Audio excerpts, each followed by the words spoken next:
Hello and welcome to Teeks Tip Time. Today we're going to be chatting about the new Mandala kit I've just made. So here we go. We've got our grey background, and what we'd have is an asset of a mandala grid, which you could just insert like so. But we don't need to because it's already here. Just here. Now I would put the opacity down to about 20 on that one. And then here's the main bit of the kit. So we call the mandala maker. Now if we go in here, there'll be all these different groups. This is just to make the mandala work. The one we're interested in is the in here. And we go in here. I choose the bomb symbol. And then it says draw.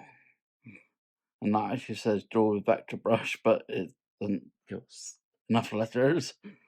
But yeah, you just click on there. Go to your vector brush.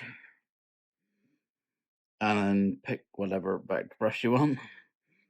And we can just draw them anywhere here. So using the grid, if you go like this,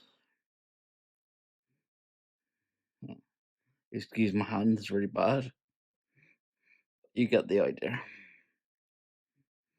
And then you just make loads of different patterns, anything you like, and it'll have that effect. And there we go. I'll just show you again. I'll just take these off.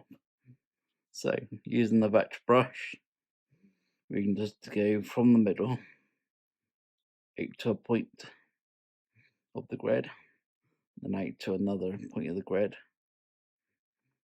And there we go. And that's how you can make mandala yourself. Thank you very much for coming. See you in the next one.